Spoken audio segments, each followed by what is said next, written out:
This is Guardian Radio 96.9 FM. Fresh news, smart talk, all day. The views and opinions of the hosts and guests are their own and do not necessarily reflect the position of the management and staff of Guardian Network.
This morning and welcome back to Guardian Radio 96.9 FM, your station for fresh news, smart talk all day. It is Wednesday, the 14th of June, and you are on the clock with Erin, Greene. It's a Wednesday, and finally we have another on the clock Guardian Radio AM mashup, Man Down Wednesday. We've had a lot of interviews this week, a lot of sort of special topics. And so today, I think we're going to take a delve into the newspapers. A number of articles. If you want to join this conversation, here's what I'm going to do. I'm going to read the titles of some of the articles that we're going to be discussing, and then I'm going to get into the Sand Dollar giveaway question. So we're going to be looking at these articles. Government budget, $64 million for consultants. That's the 5th of June in The Guardian. Mitchell, $150,000 capital grant inadequate for MPs. That's the 8th of June in The Guardian. PM, my travels are paying off. 8th of June in The Guardian. MP, we need a bank on Andres now. 13th of June. Man, 26, accused of sexually molesting underage son of family friend. Guardian, 13th of June. We must find solutions for Haiti, the 12th of June. Mr. Nuri, Clint Watson to leave OPM for new role at Broadcasting Corporation of the Bahamas. Hotel support increase in NIB. Those two stories are from the Nassau Tribune. And the National Public Service Scholars Program to be tabled soon. Some stories I found that were fascinating, and I think they need a second dive in. Now remember though, before we get the show started, today, Wednesday the 14th, central bank representatives will be giving out sand dollars at Super Value in the Top of the Hill Shopping Plaza, Mackey Street. And at the Prince Charles Shopping Plaza on Friday of this week, the 16th, and Saturday of this week, the 17th.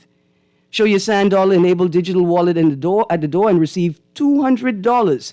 Spend $18 or more in sand dollars at the register and get $5 back when you leave the store. For more details, visit any of the Sand Dollar social media pages or call 302-9880. Remember, the giveaway is limited to the first 100 customers with enabled Sand Dollar wallets per day, and you are limited to one top-up for the duration of the giveaway.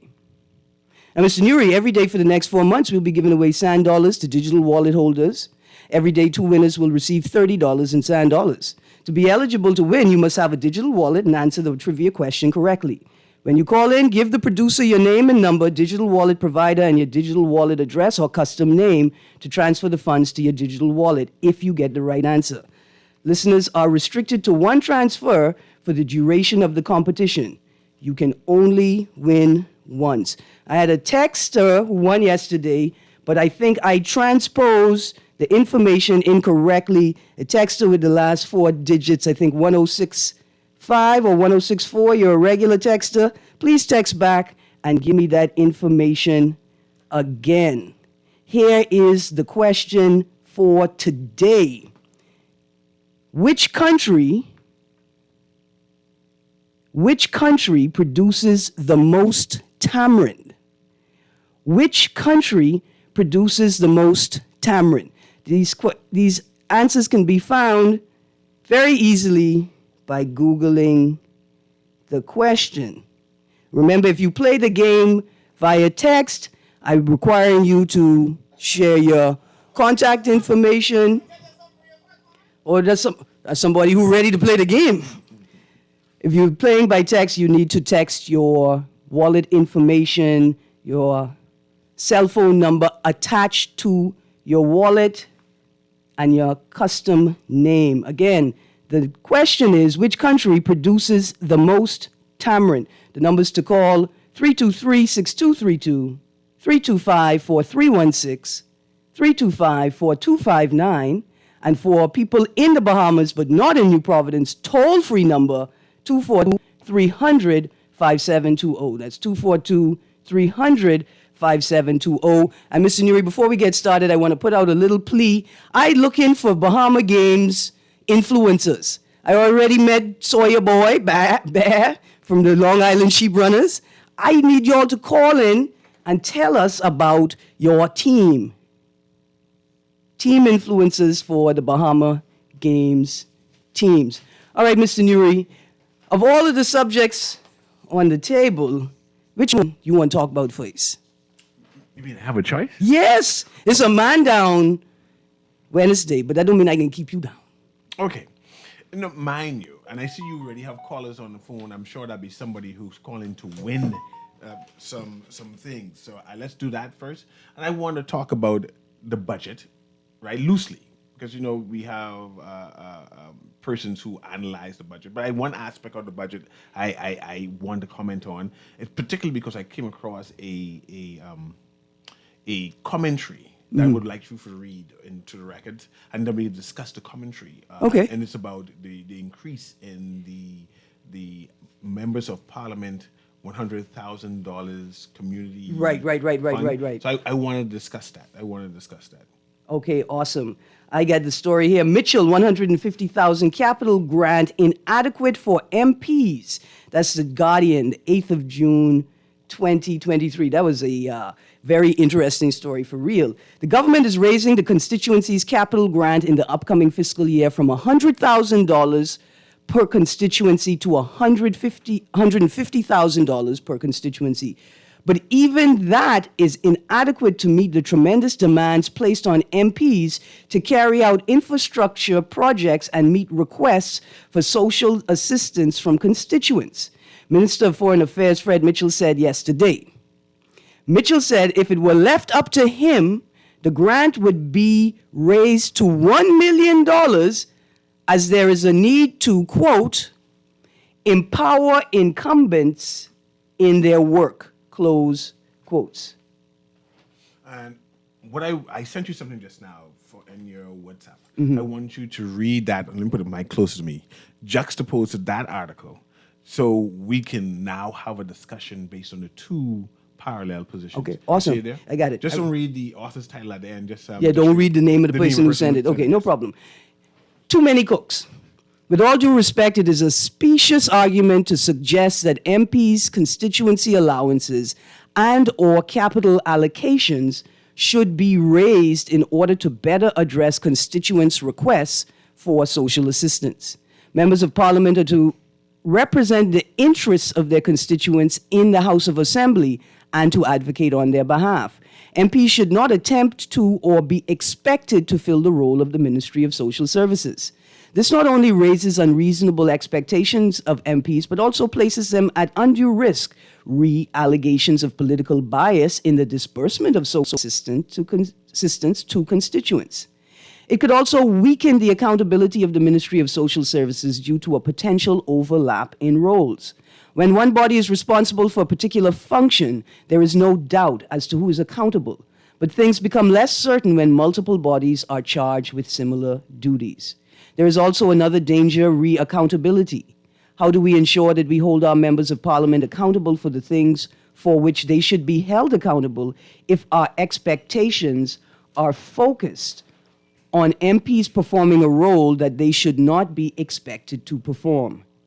If the need for social assistance is so great in various constituencies as to prompt the consideration of additional funding for MPs, then perhaps we first need to address whether or not the ministry is sufficiently resourced in terms of both qualified personnel and funding to properly meet its mandate. And I wanted to start the conversation from there. Yeah. Have they declared MPs, members of Yeah. parliament, their income as yet, which is due on March 30th, the end of March? Well, there has been no definitive statement from those responsible for the public disclosures procedures on the number of MPs and the number of MPs who have disclosed and the names of those who haven't disclosed. Currently, the member of parliament gets $100,000 to do whatever they need to do inside the communities. Have you ever seen tabled a report detailing what the money has been spent on? No. I'm not sure even if that exists. I've never heard an MP reference the existence of a report, the intention to create such a report, or the tabling or public discussion on any said reports. Do you know where the $100,000 is deposited? No, It is deposited into the MP's personal account. that is not true. No, I'm saying it's deposited. That in can't the- be true. I'm saying Let me it's tell you how- deposited but let me tell you- in the MP's personal account. Let me tell you why it can't be Go true. ahead.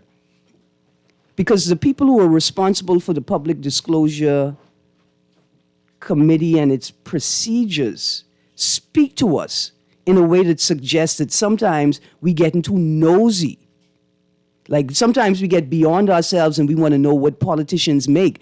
But if it is true that the constituency allowance or the funds that are given to a constituency for its operation, right, either it's capital grants or the operation of the constituency office are deposited in the MP's personal account, is the MP required to create a separate and singular personal account solely dedicated to the receiving of these funds? Even if that is true, the latter, Yeah, it's still their personal No. account because it's in their name absolutely. to be used at whim for whatever they choose. I want to put this on the record. Mm-hmm. Do you remember a prime minister or a leader of an opposition who received the $100,000 but never spent it, just Yeah. kept it, Was it- growing interest? It's definitely one of them. Was it Ingram? no, it was Barry Christie. Ingram Oh, made fun of him. right. Ingram made, Right. for the entire 5 years. Let's sit on that for a the second. entire 5 years. Yeah, let's sit on that for a second. Like Christy sat on it, and let's go to this phone call. Good morning, caller. You're on the clock. Good morning. How you doing? I am good, thank you. How are you? I'm a first time caller. But thank you very much, sir. Thank you for calling. You gotta give the country. Yeah, the name of the country that produces the most tamarind. I believe it's China. No, China is not the answer that Google gave me. But you are free to call back in again if you think you have the correct answer. Okay, thank you. Thank you very much. All right? To my texters, China is not the correct answer. Well, I definitely assume that it's inside the Eastern District. Right, like country. somewhere it is Yeah. of the world, you mean? Of the world, yeah, Yeah, of the yeah. world, yeah, that's what I meant, yeah. I'm sure, not say the country, Eastern District of the world. Yeah. No, because Fox Hill was the tamarind capital of we the have a lot of Bahamas. tamarind in Delhi. I mean, we Yeah. might be the Delhi capital. But Fox Hill is not the tamarind capital of the Bahamas. No? No. There's other islands have more tamarind? Yeah. Really? Yeah. Wow. You'd be surprised. Yeah. Ragged Island have a big secret. Yeah. Okay. That's let's get back to the story. Mitchell, 150,000 capital grant inadequate for MPs. See, what concerned me initially was that quote, to empower incumbents in their work. See, because the constituency grant has a lot of rules attached to it, right? And the law prohibits MPs from using any portion of the grant for any political meeting or forum, any fundraising activity for any political party, or the payment, maintenance, upkeep, salaries, and other expenses in respect to the constituency office, right? But it can be used for that, you mean? No, it says you cannot. It prohibits MPs from using any portion of the grant for any political meeting or forum, any fundraising activity for any political party, or the payment upkeep. That's the capital grant. That's 100,000, 150,000. Why would Fred Mitchell use the word incumbent if the funds are not to be used for any political activities? Right? It just suggests to me that he, in this conversation, he hasn't decided how to locate himself, right? Is he speaking as the minister for foreign affairs? Is he speaking as the MP for Fox Hill? Or is he speaking as the chairman of the PLP party? But I'm quickened to say that Mr. Mitchell does a wonderful job in Foxhill in terms of using the finances to empower people there. Yeah. But my question is that his job as a member of parliament? Right, but this is it. And I know of people who have gone to the office looking for jobs, right? And said, I'm here to see my member of parliament, and I want him to write me a reference letter, or I want him to give me a contract. I want him to give me funds to empower myself. Right, but I'm uneasy with that. A reference letter is different from funds But he to don't know empower nobody. myself. But he's supposed to know people. But I can understand a reference letter to those who campaign for him. So, well, I know this gentleman personally because he campaigned for me, but not to say I'm a constituent of this of the MP, and therefore I am deserving of a reference letter when I do not know you. But what if an MP is supposed to know to a certain degree its constituents? What if because I'm saying 30, 40,000 them? I'm gonna go to Mitchell and I'm gonna say, or to his office, I'm gonna say I need a reference letter. I'm gonna give you some references of people you could check with. To say, okay, this person, we've consulted with people in the community, and this person is a stand-up person. I don't have a problem with the reference letter. I have a problem with give me a contract, and I have a problem with give me some money. Well, what's wrong with a contract? You don't think if I campaign I deserve a contract? No. And that's what $100,000 for? No. It's not for that? No, it's not for if I campaign, I deserve a contract. Who's supposed to get the contract then? The most qualified people in the constituency, and that should be determined through a process that the minister may have a hand in creating, designing the process, but he's not in control of the process. You ever heard about any process existing? See, there you go. And I think this needs to be analyzed. Mind you, I Yes. can appreciate the fact that more money can help the community, but the reasoning is But this is what I'm saying. Is my concern. From you tell me to empower incumbents in their work, I'm going to tell you no. When you go on, right, and you say things like, members of parliament, I'm quoting Fred Mitchell here from the article. Well, let's stick a pin before I get to the quote. Good morning, caller. You are on the clock. Good morning. Good morning, ma'am. How are you? Very well, thank you. And yourself? I'm good, thank you. I believe I have the answer to your question. I am ready. Which country produces the most tamarind? India? Yes, it is. Yes, it is. You got the correct answer, ma'am. Please, you gave the producer all of your information? For the most part. Okay, I well, have my card, but what the wallet, I was given him the number as opposed to the wallet address. okay, don't. It's on cash card. Okay, here's what to do. Go back. Don't hang up. Go back to the producer. I just need to know this. The number that you gave him, the cell phone number, that is the number that you created your SunCash account with, right? That is correct. Okay, that's fine. We good. But still go back to the producer, and if you have your custom name or wallet address, give it to him. If not, we're good. Just make sure he has your name, and you're the winner. And as soon as I get your information after the show, I'm going to transfer you your $30 in sand dollars. Thank you. Thank Absolutely. you so much. If you have enough time, maybe you could catch the Super Value giveaway, or you could wait until Friday and Saturday for the Prince Charles giveaway. Thank you so much, ma'am. Wow. Thank you. Have a beautiful day. You too. Are we able to get that next caller on the next line, or wait till you finish there? Well, No, hold on for the producer. I'm sorry, and I'll try to get the next call. Okay, now let's get that next call. Press that. Yeah, press that. All right. No, I don't know what I doing. No. There we go. Don't watch nothing. No, very much done. Kiss Yeah, fall yeah. back. Yeah. You go press all the buttons. No, I didn't. All the people go on now. I pressing your buttons Press today, it, not yes. them buttons over there. Okay. Let's let Kermit do that. Right, so let me get back to this quote from Mr. Mitchell, right? Mitchell added, members of parliament have a very important job to do in trying to keep the government connected to the people who they govern. The point that you were making. But the author of the editorial was making. But also in making sure that the peace is kept in their communities and also making sure that the infrastructure in their communities is up to standard and up to scratch. This is the best part of the quote. And the citizens of the country, in terms of the level of public education, see no distinction, it appears, between public monies and your own personal monies. The law apparently doesn't see a distinction between public monies and your own personal monies, sir, if you, having been in the House of Assembly for 31 years, could not figure out a more effective way to disperse government funds to MPs. He says this, the attitude is that the MP can go in their pocket and fix it.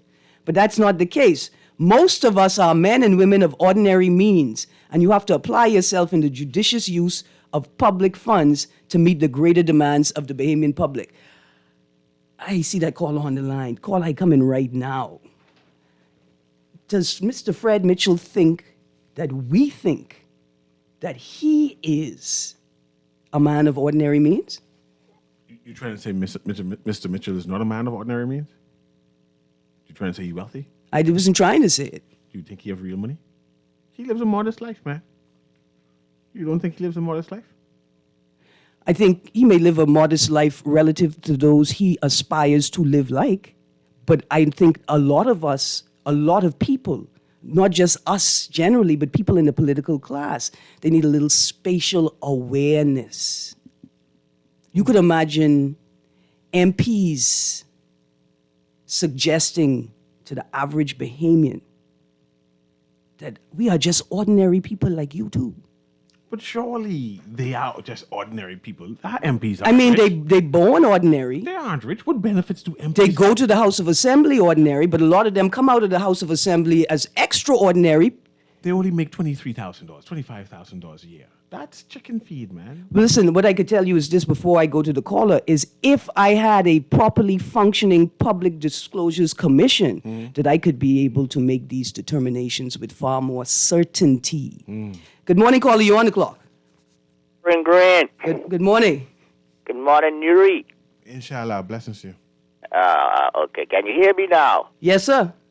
Yeah. Before I go there, before I get to my point, I thought you would ask what Caribbean Island produced the most tamarind. That's a good question. Tamarind. And I asking you now, what's Caribbean Island? I don't know. The Googles is not concerned about the lived experiences of Caribbean people. Well, where we should get those sweet big tamarind from? You mean in New Providence or the ones in the food store? No, they're not New Providence. I never eat those kind of tamarind. I know my tamarind. You mean the ones in the food? Big and sweet, but all the sweet, really, they big. Yeah. And they fat. Yeah, the ones Fat. the ones that are imported into the country. Yeah, of course. Though that product is a Thailand-based product. Oh, I thought I was somewhere in the Caribbean. But anyway, my point is, I hear the Minister of Broadcasting talk about, it didn't make no sense to me, why Clint Watson suddenly moved from the Prime Minister's office, suddenly was placed in the management post at ZNS, when my good friend Andrew Burrows, you know Andrew Burrows, right? Yep. Was doing a darn good job transforming ZNS into a type of 21st century station.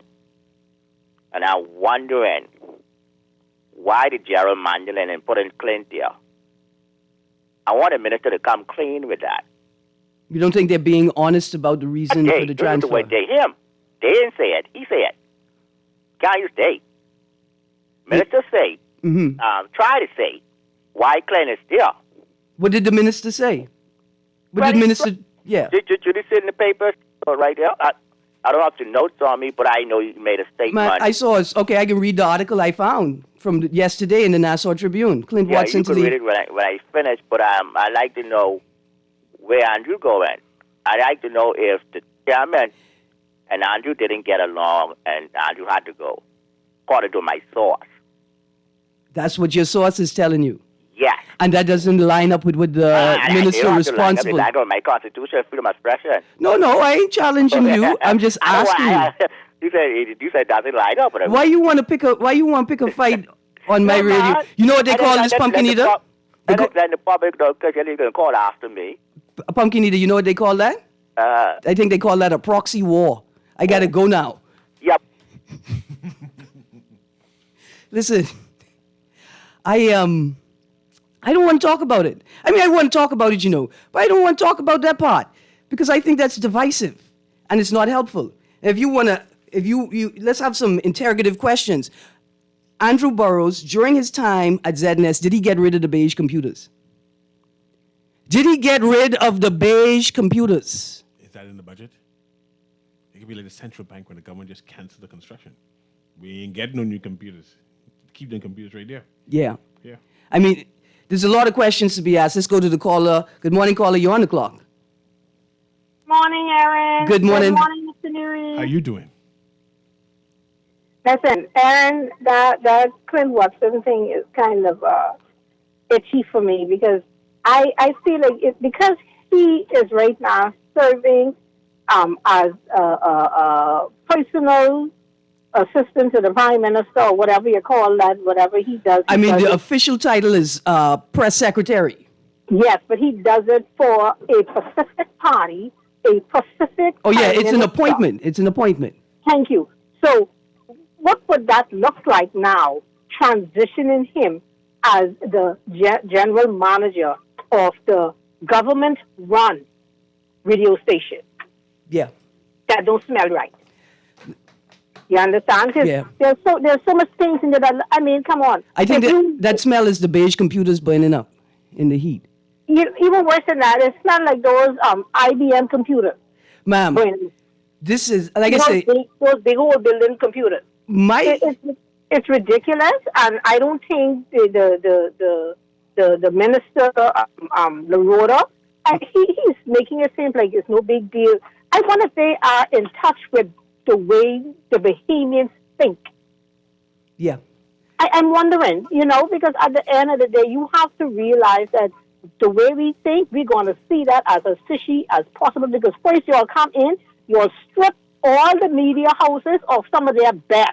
Well, listen, let's stick a pin right there, because that's the thing that interests me most about this story, and that's my entry point for the interrogation of the value or validity, right, of the decision to send the, I guess now, former press secretary to act as general manager of ZNS.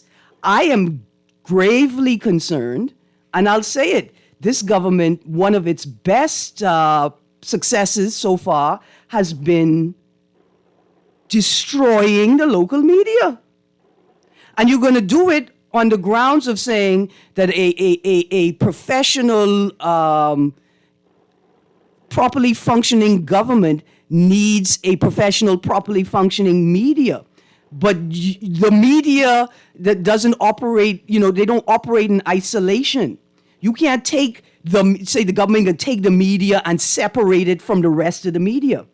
I think that not only do we need to collectively address the breaking down of the private sector media, but we need to talk about then what it means to take the best out of the public sector and then out of the private sector and then put them in the government service. What does it mean for the people who are left to interrogate? You can't leave me because I can't even make the proper grammar constructions. Who are left to make a proper interrogation of what it is the government is doing? Exactly, that's my point. Yes, ma'am. Because I'm very curious, and I really feel some type of way about it. And I really hope that, I know it's too late now because he's supposed to be taking his place on the 16th. I feel like there's I don't know what they're doing there in this government, but it feels like they are trying to strategically place people that's going to make them look as good as they can for as long as they can possibly have that. Yeah.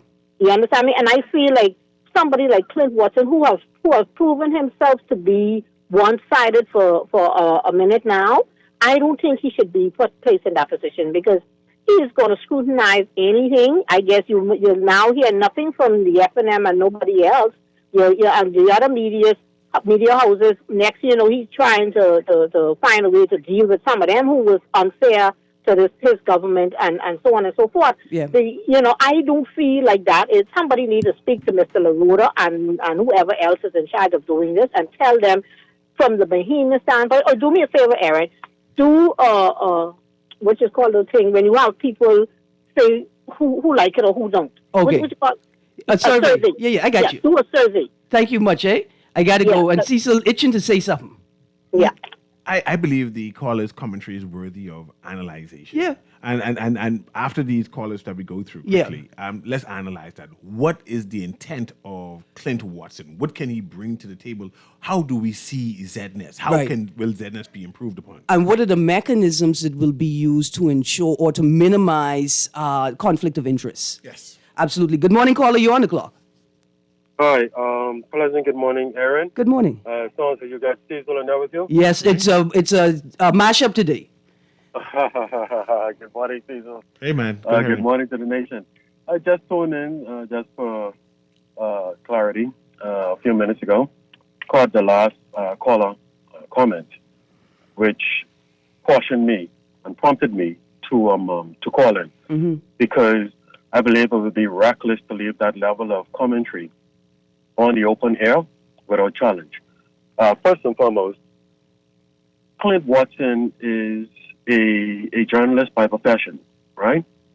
He's a media personality, and he was very effective in setting up and executing because I was one of those in the public who monitored what he was doing when he was a director at Eyewitness. Okay, can I be bold enough to say that we're not questioning his qualifications as a journalist or as a member of the media? No, well, we're concerned about the understand possible conflicts that arise because of his location in a political party. But my commentary would be prefaced by what I started out explaining about him, right? And in his role at Eyewitness News, he was very effective with seeking to hold anyone accountable, right? No matter what the situation. His roles would have switched as a professional when he joined the ranks as the press secretary for the prime minister in the office of the prime minister, right? And so his roles would have switched from one side of the spectrum to a completely different side of the spectrum, but he still conducted himself, in my objective viewpoint, professionally, right? And with the greatest degree of accountability, right? And so considering what he has accomplished in his role as press secretary and in his former role as director of news at Eyewitness News and in his role again at ZNS when he was there, he is eminently positioned. He's eminently qualified. He's proven himself to be an effective leader, right? And so I don't see anything wrong, absolutely anything. And the caller did not identify one relevant point that could point to any concerns or challenges. Let's talk about it then. Let me point to some things and see if you think that they're concerning. Okay. I think that while Clint Watson was the press secretary for the Davis administration, right, in the 2021 administration, right, I think that he should have stepped aside and told the prime minister that his musical gospel group should not be considered to travel to Dubai because he is in the employ of the government. I think that that is a conflict of interest, and I think that he may have acknowledged it as a conflict of interest, but that he did not step aside and say that we should not do this. This jeopardizes the integrity of this administration. I think that that is perhaps an example or a snapshot. It suggests to me that maybe Mr. Watson is unable to identify conflicts of interest and certainly unable to manage them effectively. Can I respond to that, Erin? Sure. Okay, from my perspective, and I'm speaking totally objectively here, and this is a part of the problem that's a deeper problem in our country. My response that I'm going to give to your observation or your analysis just now, Erin. First and foremost, Clint Watson does not sit in the cabinet. The cabinet is the only position in this country that prohibits an individual from applying or seeking to participate in any specific government role. So you don't think, I got you, good point. Right. No, hold on, that's a good point. Okay. It's a good point, but we have a national choir. Uh-huh. We have a national choir. Okay. Why is it that the national choir wasn't chosen or enabled or facilitated or funded to participate in that event? Now, Erin, you just introduced a completely different aspect to the conversation. No, it's not a completely different aspect. Tell me out, Erin. Because why would somebody who is in the government's employ as an appointee accept that role, that function, right? No, but when there is a national institution who should be filling that function. Just give me an opportunity to respond to that point because you actually shifted lanes there, and I want to follow with you. That point that you just brought up as it relates to the national choir is a point that I could support because that's a completely different perspective now that you're bringing to the table. We do have a national choir in the Bahamas. They are world-renowned. They are well-traveled. And I believe that if an opportunity at an international event is occurring, then we ought to look at persons who operate and represent the country at national levels to participate. But it still brings me back to the point, Erin, that Clint Watson leads a gospel group. And not because he leads a gospel group and he's the press secretary, should that disqualify those individuals who are also reputable and world-renowned, who are also highly respected throughout the region, who have also paid the price to put themselves on the line to show themselves worthy of national acclaim. It does not disqualify them in any way, shape, or form, Erin, from being selected to perform. And the government of the Bahamas, if my mind serves me correct, and I know it does, they would have chosen a wide array of Bahamian artists who has proven themselves locally, regionally. Did the national choir go? Did the national youth choir go? I spoke to that. I'm saying to you, Erin, listen, I agree that they should have been. Right. But I know. Listen, I got to go. I got another caller. I'm glad that we had the exchange. I don't have a problem offering you a space to, put a different perspective on the table. I'm going to say this, though. I think y'all take me and the Westminster system for a goon. Like, there's this illusion, this play. You want us to respect the Westminster system when it suits your political agenda. But when it doesn't, we don't have to be governed by that. We have the authority to do what we want. Y'all got to get it straight. Good morning, caller. You're on the clock. Guardian Radio AM, man down, mash up. I can't forget my co-host. Good morning, caller. You still there? I apologize. I needed to give the caller the space to respond to a very heavy critique. So many things to comment on, right? But I'll put this on the record. Is the national choir the national choir? Or just has the word national in front of it? No, the National Youth Choir is National Youth Choir. So that means government facilitates them in terms of travel. It's supposed to. But they don't, because it's a private choir. Not that National Youth Choir. No, it's a private choir. Not that. It's not owned by government or managed by a government agency or for... Not Ministry of Culture? None. No, it's a private choir. It's just called the National Choir, similar to the National Children's Choir. It's the term national is just adopted by the private choir, owned and operated by individuals, and not a ministry to say, well, this is a Ministry of Culture and we have a choir branch of our ministry. So you mean we got a whole Ministry of Youth, Sports, and Culture, and nobody has set up rules or a space to govern the licensing of things, the choosing of names? Like, I could just decide that I can register the Andrews Crab Fest under my own name, and then ain't nobody could do anything called Crab Fest again? Like, I could just license the Saxons as my own? You can't incorporate the word national. Anyone can name their place national. Yeah. No, I think no. just name required I mean, national. if we were a real country, then surely there would be a requirement before you could just name your thing national. You know, there's a Grand Bahama Choir too. They consider themselves as national. They just put the word national in front of it. It's not something mandated by government, and this is why there always tend to be an uproar saying, why didn't the National Choir, the National Youth Choir, finance themselves in terms of getting government support? Because it's government giving them a donation. That's it. So why the government rely on them so much? No, they hire them. They come in, they put their bill through, and the government pays So them. this isn't a real country with real systems and real cultures and real spaces of industry. We just do whatever and sign a check because we need to. I'm not sure. But I wanted to interrogate Clint Watson. I see we don't have a call at the present time, right? I'm not sure what political persuasion Clint Watson supports. It doesn't matter because he's a PLP appointee. Yes, and I'm going to get to there, right? Yeah. I know when he was at the Eyewitness News, he did a yeoman job critiquing the then government, which was the FNM. Right, the Minister Administration. Right? And coincidentally, for his gallant efforts of doing a awesome job at the Eyewitness News, the government decided to employ him. Some people might say award him for his efforts. You mean like Super Grover? Yes. I mean the same consideration. Yeah, consideration. Yeah. I caught it. That's why I say yes, right?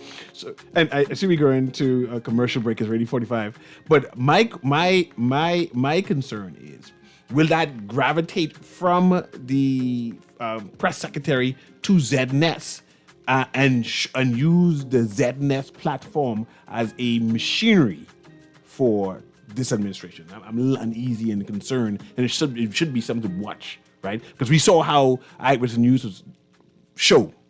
Anyway. Yeah. No. I want to respond to that, but we go into the break. Thank you, producer. You guys stay tuned. On the other side of the break, we're going to dive right back into that conversation. You're on the clock, Guardian Radio, AM, Wednesday, mashup, man down, discourse.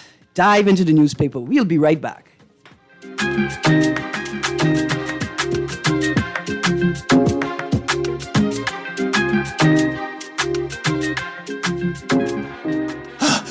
Almost there. Sarge, that's you. Well, who else? Tell the truth.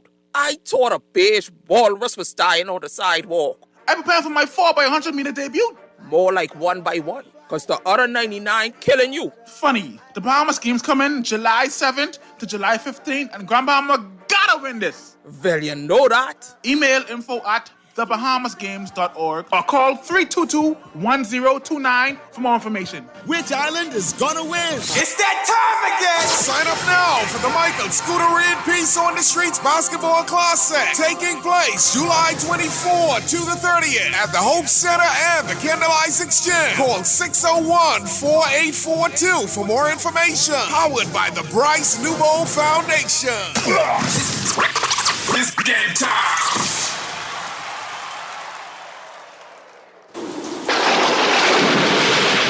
After a hurricane or storm, get the Nassau Guardian's Hurricane Guide. The guide will tell you where to purchase building and cleaning supplies, waste disposal, medical care, which auto shop to go to after driving through flooded streets, and much more. The Nassau Guardian's Hurricane Guide will help to make sure everyone knows what to do in the event a hurricane approaches and after it departs. Take advantage of this double insertion opportunity plus 15 radio commercials. Contact us today, 302-2300, 302-2300, or call your account executive. Will you be prepared? The Water and Sewage Corporation wishes to advise the public, its customers, and the residents of Wilton Street off Mackey Street, inclusive of side corners, that there may be an interruption to their water supplies between the hours of 9 a.m. to 3 p.m. on June 12th. 2023 for a total of 6 weeks to perform new main installation on Wilton Street. During this period, there may also be road closures and detour around the work areas. Motorists are asked to avoid this area between the hours of 9 a.m. and 3 p.m. The corporation apologizes for any inconvenience this may cause and appreciates your support as they work to improve their level of service.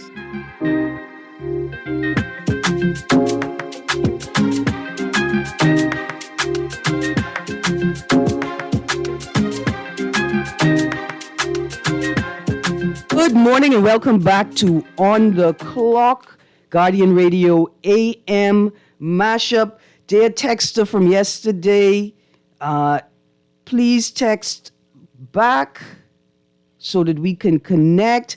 I got some Clint Watson texts here. Let me get the texters in. When someone is promoted like Clint Watson,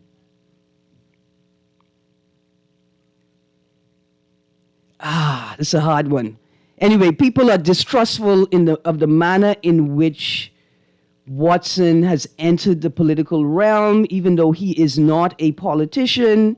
Another text, that's the problem, Anton. He held one government accountable, then he was appointed as press secretary. Right, we weren't able to see him function as a journalist with another party in power. Right? So he did a great job of interrogating one government. That he was appointed to the then new government, who was in opposition at the time of his rigorous interrogation, it leaves us, the people, no room to judge whether he has functioned as an unbiased media personality. Another text, I personally believe Clint was strategically put back at ZNS so that he would be in a position ahead of elections and every possible conflict would have ironed itself out. Another text said they suggested that this is a demotion and not a promotion. Very, very interesting contributions. So let's get back to it, Mr. Nuri. I don't think that this is a good move. And at the very least, the minister responsible must come and explain to us why he was placed there, what he's expected to bring, how he's expected to improve the corporation, and what are the mechanisms that are in place to manage conflicts of interest. I will ask you this. Yeah. I believe Mr. Watson is qualified. Yeah. I believe that he can do the role, even though he doesn't have any experience as general manager. As a broadcaster, I assume that he can have some transferable skills. Yeah. He's more than qualified. My concern is that he was doing an adequate job, I assume, as press secretary, right? Was he? That's another thing that we haven't interrogated. And despite what this article says, right? Quote, in addition, the weekly cabinet briefings have given reporters regular structured access to ministers, which has resulted in more informed briefings and ended the need for haphazard interviews conducted on the fly. A+. He's doing an airman's job as press secretary. First of all, I don't like it. Second of all, what you're telling me is that he tailored the public's access to ministers' administration wanted. and information. So the question is now, if he was doing a yeoman's job. Yeoman's job, yeah. Why remove him, one? Yeah. And if he wasn't doing a yeoman's job, what does that say about his transfer to ZNS? But I have another interrogation. Doing a yeoman's job for whom?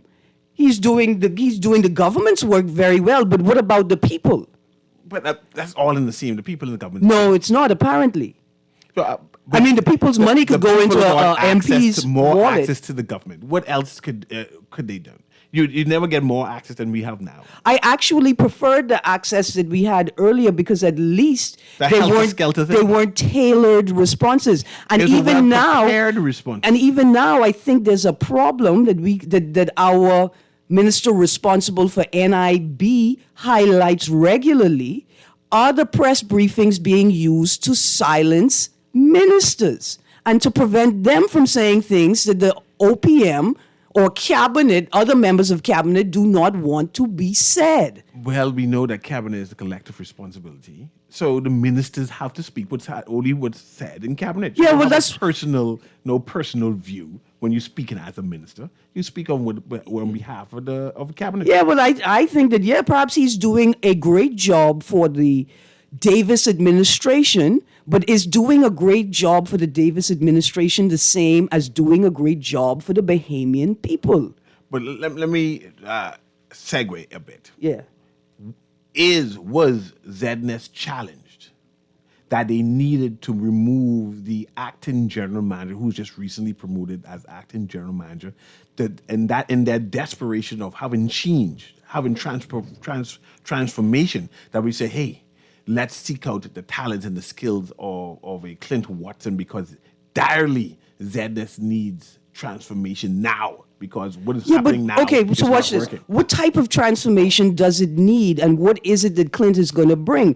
Is Clint going to bring a transformation in programming? Are we going to get programming from the 21st century now? Are we going to start seeing things on ZNS from 2010 as opposed to 1989 in the budget and 1995? Still the same way. I assume that he's going to duplicate what he did to his last job and be focused on talk show type concepts, right? And because his highest qualification is tailoring a political message. Is he being brought to ZNS to better tailor the government's political message? In which case, I will stick with the beige computers. If what you're suggesting is true, then we as Bahamians should be concerned. Yes. It can't be true. I want to ask a question. Where's the press club? It's not that I'm being bitter because I've been on the air for 2.5 years and they haven't had an award yet. It ain't that. It is, how has the press club responded to the Davis administration's gutting of private sector media? They give an opportunity to Bahamian professionals. They gutted it. Seek They gutted it, and then they told the rest of us, if you want to talk to real people, fall in line, follow the procedure, pull up your pants, and stop acting like you're too bold and big. That's what they said in other words that are mine and not theirs. But that's what was said. I would stick with the beige computers. I got a text here, and let's take that last caller. The text is blessings, Lady Greene, and blessings, my beloved CEO. Sorry, caller's gone, my beloved CA Nuri. You all are correct. Please don't let Anton and other super diehard PLP supporters continue to call in and gaslight us with intellectual, smooth, sweet skullduggery. The same applies to those super diehard FNM supporters who also call in to gaslight us. Lady Greene, what is wrong with these people? When will they realize they were born humans and not PLP or FNM? Thank you, Texter.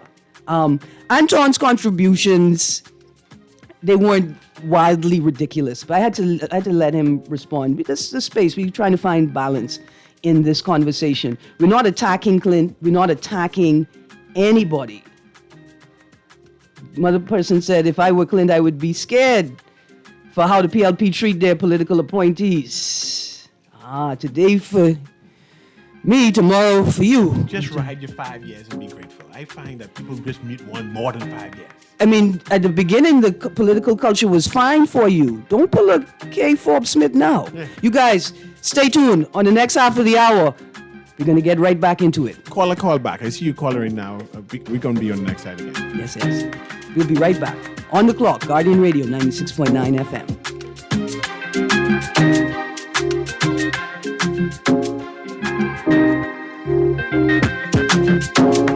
This is Guardian Radio 96.9 FM, Nassau, Bahamas.